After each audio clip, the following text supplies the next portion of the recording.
lost everything.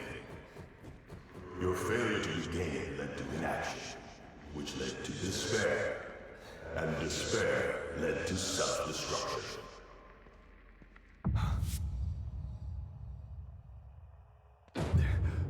You are your own downfall.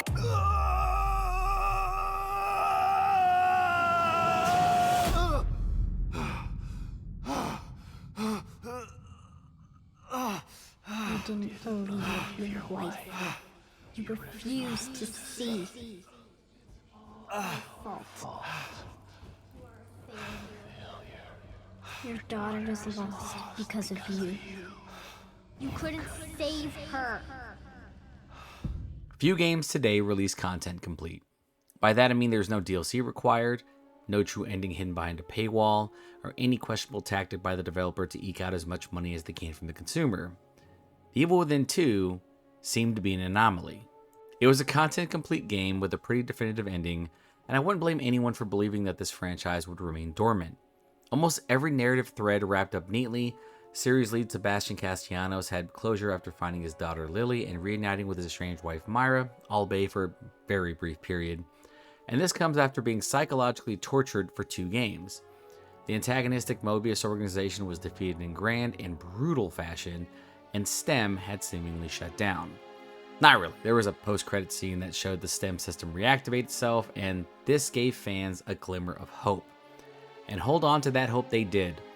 Since the release of The Evil Within 2 in 2017, fans have been clamoring for a continuation of the franchise. Every E3 since the game's release had people begging for another entry. At E3 2019, former Tango Gameworks studio head and survival horror icon Shinji Mikami was expected to make an announcement on a project with a number of fans hoping that The Evil Within 3 would be finally announced. Instead, it was a new IP in the form of Ghostwire Tokyo, an open-world first-person action-adventure paranormal game. Side note, Ghostwire Tokyo was pretty good. Solid, but repetitive. I recommend giving it a try when it arrives on Game Pass. Now, while fans were disappointed with this announcement, there was still hope that this franchise would one day return. But, does The Evil Within 2 deserve a sequel? Mind you, this is just my opinion, but I don't believe it does. Now, before you click away, I do believe, however, that they should continue the franchise. Pass the torch on to a different protagonist. It doesn't have to necessarily be someone who currently exists in the franchise, but let's all move on from Sebastian. The man has suffered enough, and honestly, he wasn't that interesting to begin with. Sorry, Seb fans. I would prefer that they pivot to Kidman, because it seems like she would be the logical choice to take down the next organization or individual who happens to be interested in using STEM. Personally, I think it was a mistake for the Mobius organization to be defeated. It felt too soon and too final. Their presence in the first game was light, and although they had a heavy hand in the comings and goings of The Evil Within 2, they were defeated pretty easily, and it was pretty convenient to have damn near the entire organization in one area, and also to have brain chips.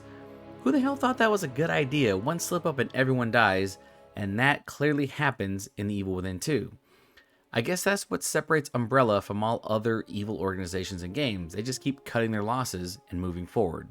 The STEM system for me is the real star for this franchise, and it would be easy to have surviving members of Mobius.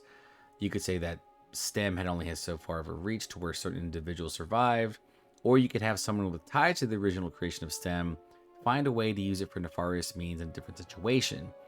You can use the tagline, "Evil never dies," or something of that nature. Something lame, sorry. But STEM was so interesting because it shaped the different environments of this franchise. I think there was one thing we can all agree on. The different twisted environments shaped by the psyche of a broken individual who happened to utilize STEM was honestly pretty amazing when you see it. I loved how Ruvik from the first game tied everything to events in his childhood, Stefano to his grotesque art and time as a war photographer, and Theodore to his desire to be a wrathful spiritual leader. I'm gonna keep it real. I thought Theodore felt out of place, and it was a bit disappointing as an antagonist because Stefano was a really hard act to follow. Regardless of my feelings, these individuals and their demented psyche made for incredibly tense set pieces, and is something I would look forward to in a continuation. The Evil Within is a true survival horror franchise. The series was constantly trying to thrust you into situations where your back is against the wall. Your aim was never great, it was always swaying, you never felt like you had enough ammo, and almost every encounter felt like you escaped at the cost of your sanity because even on normal, the Evil Within 1 and 2 were pretty challenging. Do you like spongy enemies? Because they're everywhere. The first Evil Within had its issues. The narrative was all over the place, the technical issues were frustrating, and Seb, once again, just didn't make for an interesting protagonist. And I apologize to all the Seb fans out there. But it did nail the atmosphere and the horror elements. It felt different, like an amalgamation of Silent Hill and Resident Evil, which were obvious inspirations for the Evil Within. It didn't pull any punches. The first game was pretty hard and would only let up when you reached the end, which, like many games of that era, was a bombastic spectacle in which you had more ammo than you've had during any point in time during the campaign, and you were fighting an enemy that was many times your size. Don't ask me why, but in the mid-2000s, it was just something we found in damn near every game. It was a solid first entry, and it sold fairly well, with 800,000 copies sold in its first week, which, for a new IP, is pretty impressive. It felt like the type of game which, if a few things were cleaned up, they could make a really strong follow-up. And they did, because The Evil Within 2 was a gem. Now, it had some minor technical issues, but everything felt like a step up. The narrative was easier to follow, Union, the central setting, was fun to explore, and you were often rewarded for going off the beaten path. There was quite a lot of side content, and it was recommended that you do your due diligence and explore, because it really helps when the game started to get hectic at the end. The game was still challenging, although it wasn't as soul-crushing as the first title, and the pacing, while not perfect and still had some issues, was far smoother. The beginning of The Evil Within 2 saw you searching for Sebastian's daughter Lily in the advanced STEM world of Union, and as she acts as the core for STEM, having her under your control meant you could manipulate Union and have it reflect your deepest desires. It would also greatly affect the individuals connected to STEM and turn them into grotesque, deranged husks of themselves. The first antagonist the player encounters is Stefano, a former war photographer turned deranged serial killer who makes Seb's life a living hell for about 8 chapters. Now, The Evil Within 2 feels like it peaks in these chapters because of how interesting Stefano is as an antagonist. He's refined, deranged, and is willing to do whatever it takes to find Lily and put her under his control. You get to know his mannerisms, his motivations, and his tactics all within the first half of the game. It's a shame he's only around that long, because the second half antagonist, Theodore, is just not as interesting. Which is strange, because Theodore had a huge hand in the events of The Evil Within 2. He recruited Stefano and allowed him to wander Union to find Lily, which obviously led to an obscene amount of chaos and violence, but Theodore is barely mentioned in the first 8 chapters. When you finally do meet him, he's kind of your run-of-the-mill cult leader who has other people do his bidding. It just felt disappointing to me. I did think, however, that it was pretty cool that he was able to screw with Sebastian's head just enough for him to relive traumatic events from the first game, but that was really the only memorable thing he did. Him getting spiked in the head by Myra was pretty badass, though. It's a cool way to go. Theodore's entire arc feels like a misstep by the devs, and that's probably just my unpopular opinion. Because when you reach the end of the game, you see just how his actions directly influence what was happening in Union. You learn that he turns on Myra, and this forces her to take drastic steps to protect Lily. Theodore could have made for a far more interesting antagonist if they had just included hints throughout Stefano's chapters regarding that influence. Unfortunately, his chapters were a factor in some of the pacing issues found within The Evil Within 2. Now, the final conflict with Myra, that does do a lot to make up for the lackluster chapters, because watching her transform into a massive monster with multiple phases was awesome and gross. I love the design of almost every enemy in this game, and seeing how much effort went into Myra's final form is a sight to behold. The fight is engaging and surprisingly emotional, with Seb and Myra both expressing their desire to protect Lily, but they differ in how to protect her and whether one another is capable of doing so.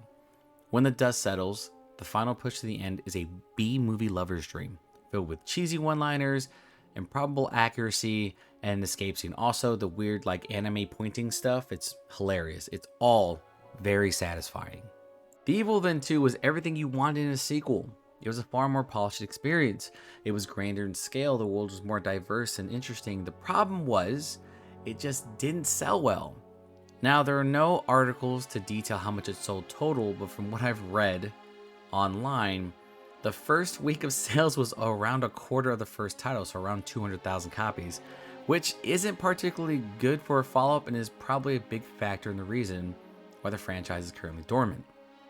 Now I'll be doing more videos like this discussing whether or not a game deserves a sequel, remaster, remake, or continuation, but you can bet that probably the biggest reason is more than likely money.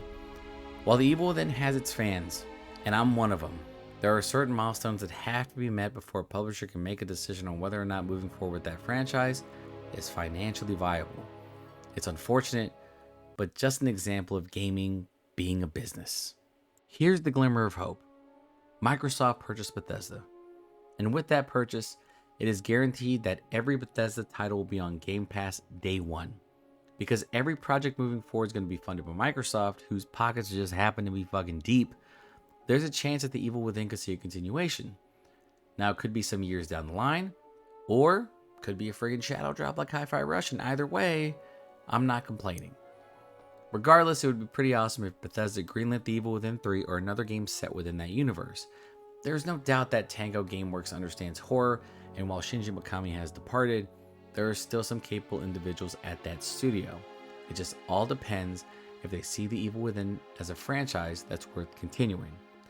I believe so, and I'm sure there are a number of fans out there who agree with me. We're currently experiencing a survival horror renaissance as major players in Dead Space and Silent Hill have either returned or are on their way. Resident Evil is still currently the king, but there's always room for competition. It would be a shame if The Evil Within didn't throw its hat in the ring. Now, if you like the content, please like, share, and subscribe. If you have any franchises you'd like me to cover, let me know in the comments below. Thanks for listening, everyone, and please play The Evil Within. Like I said, it's on Game Pass.